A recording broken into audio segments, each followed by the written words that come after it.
I got so much motherfucking design on right now. Break it down, bring it back, make it clap. I got 3 old thoughts, new guap, wear that dick. Bitches on my line, and you know. Assalamualaikum warahmatullahi wabarakatuh. Waalaikumsalam warahmatullahi wabarakatuh.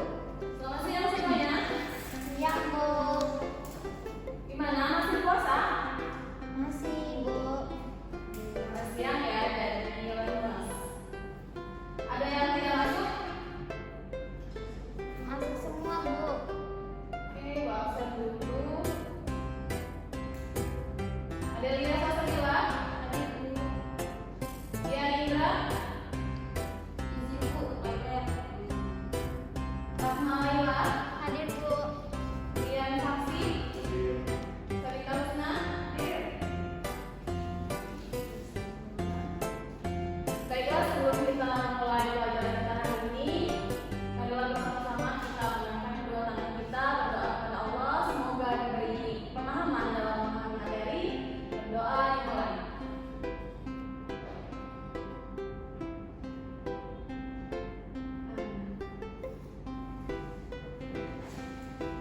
Nah, anak-anak, ada yang masih ingat di minggu kemarin kita membahas tentang apa?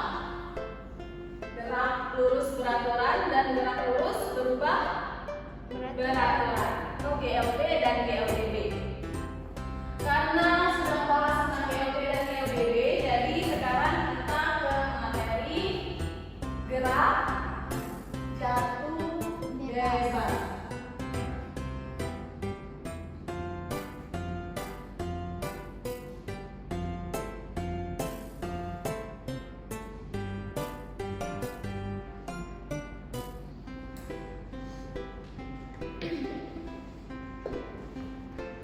Jadi sebelum Ibu bahas gerak jatuh bebas ini, tujuan pembelajaran kita hari ini pertama ada diskusi kelompok. Jadi melalui diskusi itu peserta didik mampu menganalisis besaran basis pada gerak lurus berubah beraturan dengan tepat dan benar. Lalu melalui percobaan peserta didik mampu menganalisis konsep gerak jatuh bebas pada fenomena sehari-hari dengan tepat dan benar. Lalu melalui percobaan peserta didik mampu menganalisis hubungan gerak jatuh bebas terhadap gaya gravitasi dengan tepat dan benar. Melalui percobaan peserta didik mampu melakukan percobaan gerak jatuh bebas dengan tepat dan benar. Setelah melakukan percobaan, peserta didik mampu mempresentasikan hasil laporan percobaan gerak jatuh bebas. Oke, jadi ada yang tahu apa itu? Oh, sebelum kita ke gerak jatuh bebas, kita ingat dulu materi sebelumnya di gerak lurus beraturan. Ada yang masih ingat apa itu gerak lurus beraturan? Saya, Bu. Oke, Hisna. Gerak benda yang bergerak sepanjang lintasan lurus dengan kecepatan yang konstan, Bu. Kalau gerak lurus berubah beraturan? Kalau gerak bergerak itu gerak benda yang bergerak sepanjang lintasan lurus dengan kecepatan yang konstan. Oke, jadi kalau gerak lurus beraturan itu percepatan yang konstan. Kalau gerak lurus berubah beraturan itu kecepatannya yang konstan. Oke, masih ingat? Jadi kita ke gerak jatuh bebas. Ada yang udah pernah baca apa itu gerak jatuh bebas? Belum ya? Karena belum, jadi ibu mau tampilin video dulu supaya kalian tahu apa itu gerak jatuh bebas ya. Tolong disimak dan kalau ada merasa yang penting boleh dicatat.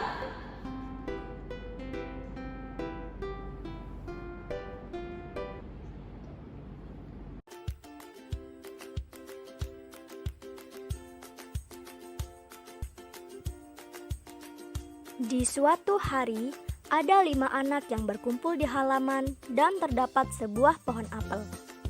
Kelima anak tersebut bernama Naila, Felix, Kiana, Haikal, dan Meishin. Tak lama kemudian, ketika mereka asik mengobrol, tiba-tiba ada buah apel yang jatuh. Dan terjadilah percakapan antara kelima anak tersebut. Kenapa ya apel bisa jatuh dari pohon seperti itu? Itu karena adanya gravitasi yang menarik benda jatuh ke bawah. Iya, benar. Tahu nggak, Peristiwa apel jatuh itu merupakan contoh peristiwa dari gerak jatuh bebas loh. Oh ya teman-teman, apa sih gerak jatuh bebas itu? Gerak jatuh bebas adalah gerak jatuh benda yang tidak memiliki kecepatan awal atau kecepatan awalnya sama dengan 0. Jika selama benda itu jatuh hambatan udara diabaikan, maka percepatannya konstan atau tetap dan besarnya sama dengan percepatan gravitasi bumi. Nah, gerak jatuh bebas pertama kali ditemukan oleh ilmuwan bernama Galileo Galilei. Ia berpendapat bahwa semua benda baik berat maupun ringan akan jatuh dengan percepatan konstan jika tidak dipengaruhi oleh udara dan hambatan lainnya. Ternyata, fenomena apel jatuh tidak hanya memberitahu kita tentang teori gravitasi saja, tapi juga sebagai salah satu contoh dari gerak jatuh bebas. Hal ini karena apel yang semula diam, kemudian lepas sendiri dari tangkainya, dan jatuh ke tanah karena adanya gaya gravitasi bumi yang bekerja pada apel.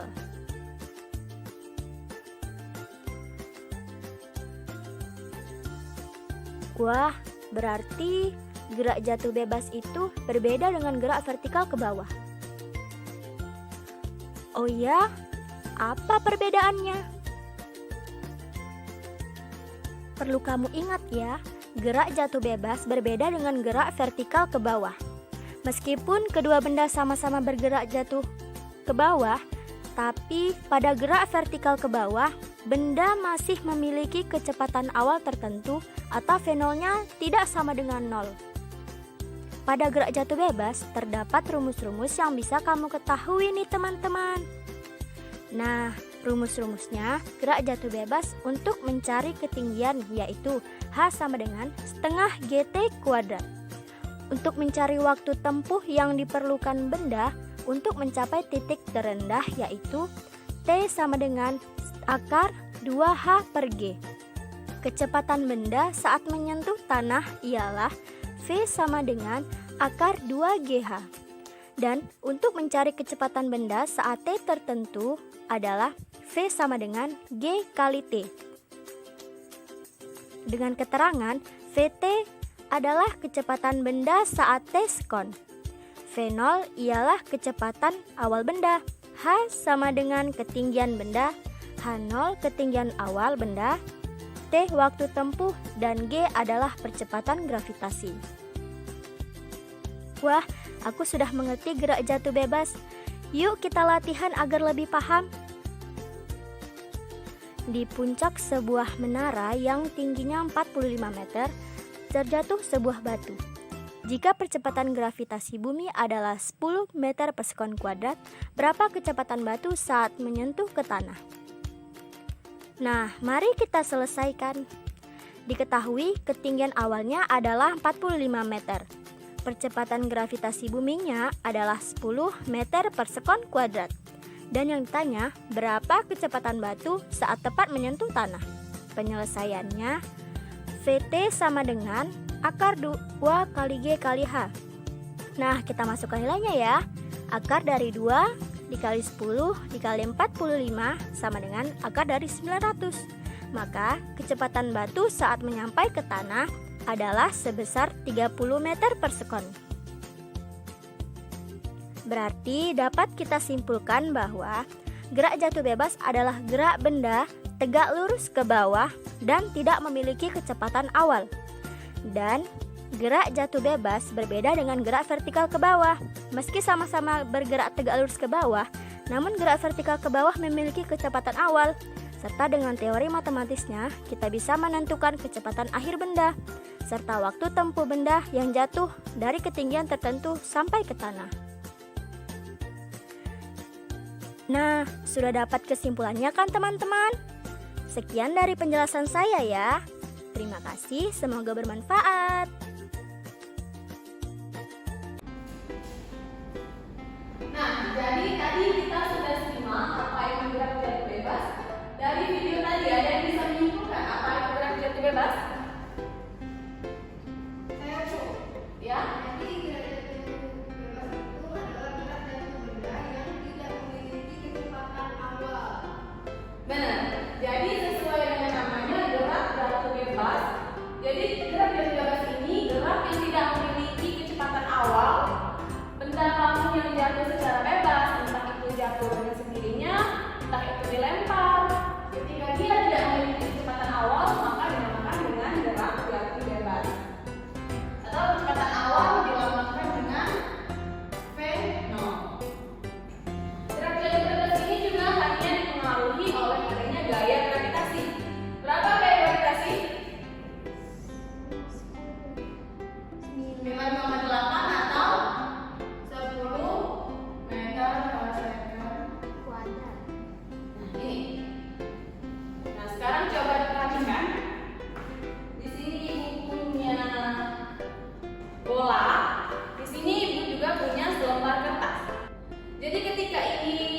dua benda ini dijatuhkan secara bersamaan, mana yang bakal jatuh lebih dulu? Bola. Ada yang bilang kertas? Gak ada ya? Coba kita lakukan percobaan. Ini menjatuhkan dari ketinggian yang sama. Jadi yang jatuh lebih dulu adalah Bola. bola. Kenapa bola jatuh lebih dulu ketimbang kertas? Padahal tadi Ibu sudah katakan bahwa mereka tidak mengikuti kecepatan awal. Mereka hanya dipengaruhi oleh adanya gaya gravitasi bumi. Artinya mereka mendapat gaya yang sama, yaitu 9,8 atau 10 meter per second kuadrat. Ada yang tahu? Gak tahu ya? Jadi dipengaruhi karena adanya gaya gesek udara terhadap benda. Sebenarnya mereka berdua itu mendapatkan gaya gesek udara yang sama, tapi karena massa bola lebih berat ketimbang massa kertas, jadinya gaya gesek udara tidak mampu menahan bola ini berlama-lama di udara. Sedangkan kertas tadi, dia ditahan oleh adanya gaya gesek udara terhadap kertas. Karena itu kertas jatuh lebih lama ke permukaan lantai. Tuh kan? Nah, lalu bagaimana jika tidak dipengaruhi oleh gaya gravitasi bumi? Atau jika dia dilakukan percobaan di sebuah ruangan hampa yang di situ tidak ada udara yang dapat mempengaruhi dan hanya dipengaruhi oleh gaya gravitasi. Kira-kira kertas dulu atau bola dulu yang jatuh? Bola. Kertas. Atau mereka jatuh secara bersamaan? Karena percobaan ini tidak mungkin kita lakukan di sini ya. Karena kalau kita lakukan di sini kita akan kehilangan udara. Jadi Ibu akan tampilkan sebuah video yang menampilkan di situ beberapa orang melakukan sebuah penelitian di sebuah ruangan hampa. Mana yang jatuh lebih dulu? Boleh perhatikan ya.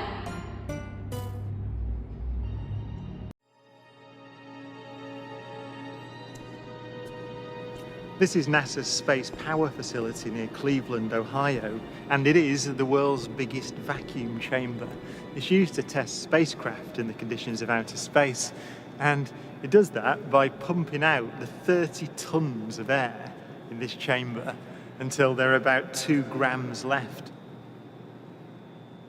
And it's kind of got an eccentric construction, which is part of its history. It was built in the 1960s as a nuclear test facility to test nuclear propulsion systems, and that meant that they built it out of aluminium to make the radiation easier to deal with.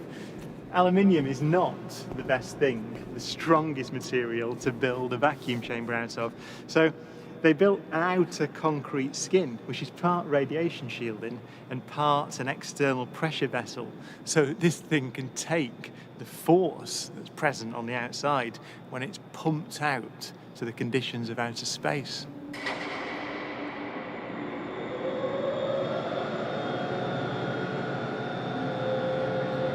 Galileo's experiment was simple. He took a heavy object and a light one and dropped them at the same time to see which fell fastest.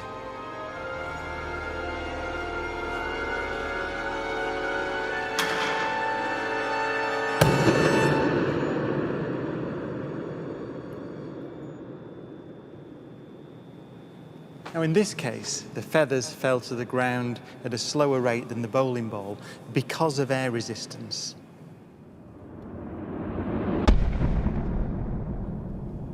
So, in order to see the true nature of gravity, we have to remove the air.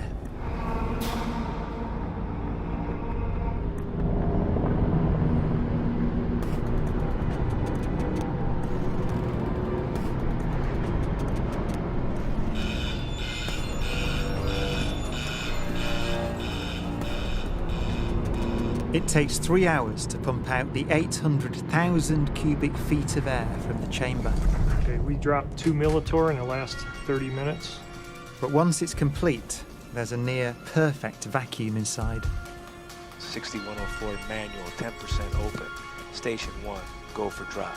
PCV 30-1, pressure set point at 240 psi. We are go for drop. 10, 9, 8, 7, 6, 5, 4. Cameras on. 2, 1. Release.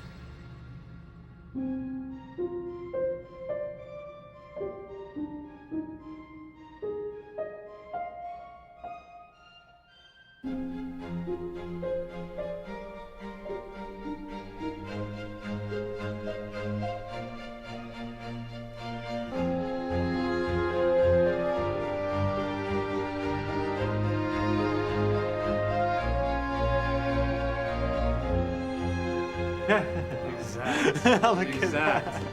They came down exactly the same. Wow. Look. Watch right there. Look at how they hit right there. Exactly. You're back on the side. Exactly the same. Feathers don't move, nothing. Look at that. That's just brilliant.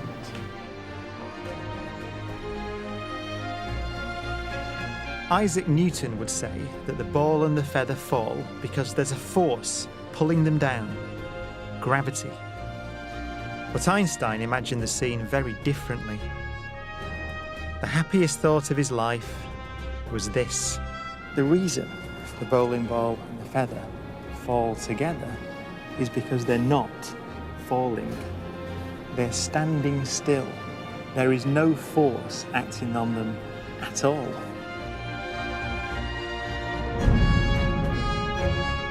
He reasoned that if you couldn't see the background, there'd be no way of knowing that the ball and the feathers were being accelerated towards the earth. So he concluded they weren't.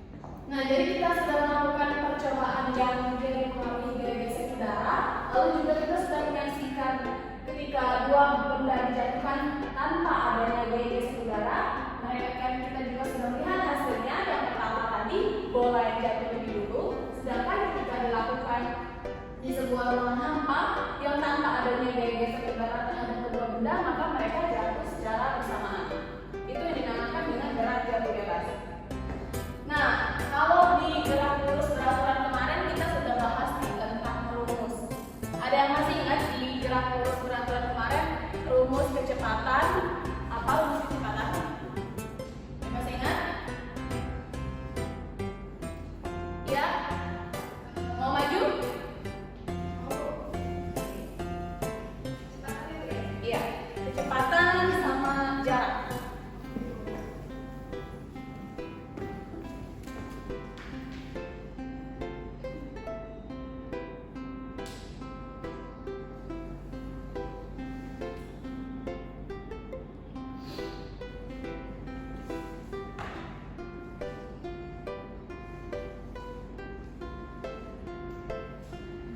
Ya benar. Beri aplaus dulu sama teman-teman. Nah, jadi kita turunkan dulu rumus ini ya. Jadi kalau di GLB kemarin ini rumus kecepatan, ini rumus jarak. Sedangkan tadi dijelaskan kalau di gerak jatuh bebas itu dia tidak memiliki kecepatan awal. Oke, jadi di sini V sama dengan kecepatan awalnya itu 0. Sedangkan ini juga membedakan gerak lurus beraturan dengan gerak jatuh bebas. Kalau di gerak lurus beraturan atau gerak lurus berubah beraturan itu percepatannya sejajar. Sedangkan di gerak jatuh bebas percepatannya vertikal ke bawah. Kenapa ke bawah? Karena setiap benda yang jatuh itu pasti jatuhnya ke bawah. Nggak ada benda yang jatuhnya ke atas.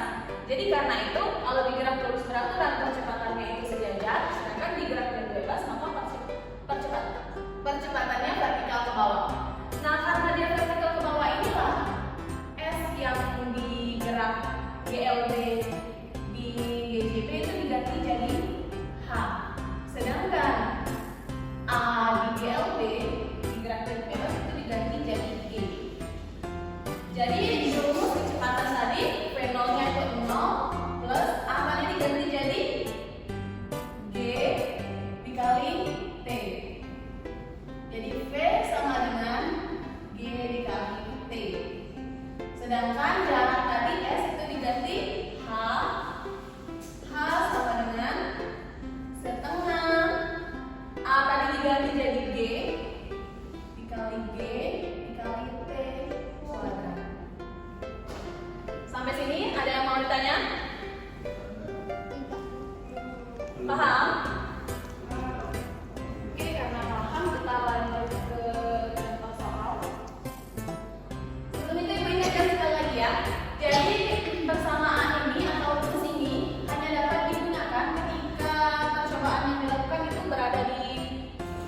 Berbeda lagi kalau percobaan itu dilakukan dari luar angkasa, misalkan dari luar angkasa dijatuhkan sebuah benda, dia tidak dapat lagi menggunakan rumus ini karena kita tadi kan menggunakan rumus gravitasi bumi. Kalau dia sudah dari luar negeri, kecepatannya itu gravitasi buminya itu tidak konstan lagi ya. Lanjut kita ke contoh soal.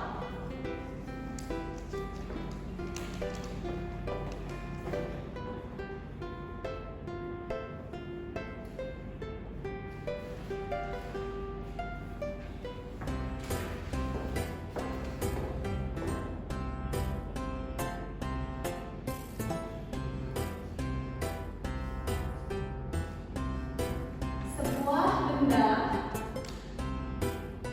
jatuh bebas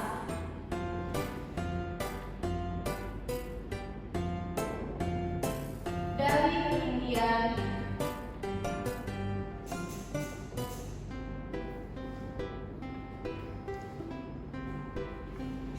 20 meter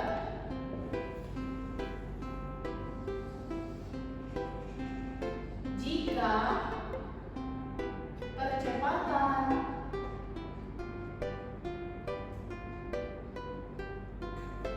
gravitasi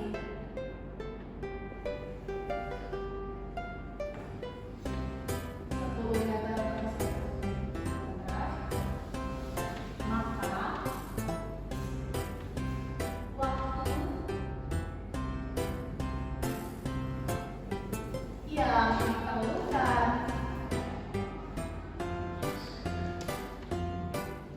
benda untuk menyentuh lantai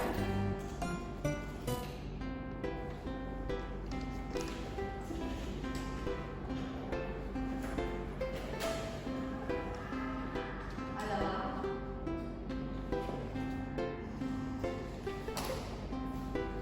diketahui dari soal ini apa? Benda jatuh bebas dari ketinggian. Ketinggian dilambangkan dengan H sama dengan 20 meter. Lalu kecepatan gravitasi G 10 meter. Ditanya, apa yang ditanya? Waktu T. Nah, kalau diketahui ketinggian dan gravitasi dan ditanya waktu, rumus mana yang bisa kita gunakan?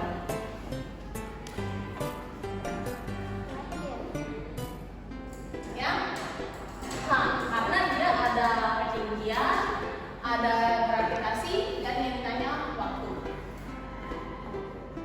Apa rumus H? H sama dengan setengah G T kuadrat. Berapa nilai H? 20 meter. Setengah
meter. Benar apa salah jawaban temannya? Ada yang beda? Sama semua jadi ya. Oke, jadi benar. Di sini di soal siswa menjatuhkan benda dari lantai atas dan jatuh ke lantai dalam waktu 3 detik. D-nya itu 3 detik. Lalu gravitasi buminya itu 10 meter per second kuadrat. Iya. Dan ditanya berapa tinggi gedung tersebut? H, benar. Rumusnya tadi H sama dengan setengah dikali KPD kuadrat. Coret. Oke, jadi H sama dengan 45 meter. Jadi tinggi gedung itu 45 meter. Sampai sini paham? Paham semua ya? Oke, karena paham semua, di sini ibu punya LKPD, lembar kerja peserta didik. Kalian bentuk jadi 2 kelompok, boleh cewek sama cewek, cowok sama cowok. Nanti kalian jawab yang ada di sini. Ini ibu jelasin dulu ya. Di sini nama kelompok kalian kelompok berapa, lalu anggota kelompoknya 1, 2, 3 itu anggota kelompok. Lalu topik pembahasannya yaitu gerak jatuh bebas. Tujuannya peserta didik mampu menganalisis besaran yang mempengaruhi gerak jatuh bebas melalui demonstrasi gerak jatuh bebas. Alat dan bahan itu alat tulis, kertas, dan bola. Ini bolanya sudah disiapkan. Lalu langkah kerja, pertama kalian siapkan dulu selembar kertas dan sebuah bola. Bola yang lebih berat dari kertas ya. Lalu pegang kertas di tangan kiri dan bola di tangan kanan. Jatuhkan keduanya secara bersamaan seperti yang ibu lakukan tadi dengan ketinggian yang sama dari lantai. Lalu minta teman kalian mengamati secara seksama manakah yang tiba lebih dulu, bola dulu atau kertas dulu. Lalu yang kedua itu kalian kertas tadi kalian remas sehingga berbentuk gumpalan yang hampir mirip seperti bola. Setelah itu jatuhkan kembali ke lantai dan bandingkan lagi mana yang lebih dulu jatuh, bola atau kertas. Nah, pertanyaan di sini, bandingkan hasil pengamatan teman Anda pada demonstrasi 1 dan 2. Apakah hasilnya sama atau berbeda? Lalu nyatakan kesimpulan yang dapat Anda peroleh dari hasil demonstrasi tersebut. Oke, ini LKPD-nya dibagikan. Ini kelompok Rahma pegang yang cewek. Berarti kelompok Rahma kelompok 1. Ini kelompok Dian, kelompok 2 yang cowok. Kasih, nah ya, ini bolanya. Ini bola. Lalu ini bola untuk kelompok 1. Silakan dilakukan percobaan. Kalau ada yang kurang dimengerti, boleh ditanyakan. Dikasih waktu berapa, Bu? Waktu 15 menit.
Nah, tadi sudah kalian melakukan percobaan. Ada dua kelompok, kelompok Sabita Kusna dan kelompok Ian Indra. Coba ibu mau dengar dari kelompok Sabita Kusna, coba bacakan hasil LKPD-nya tadi.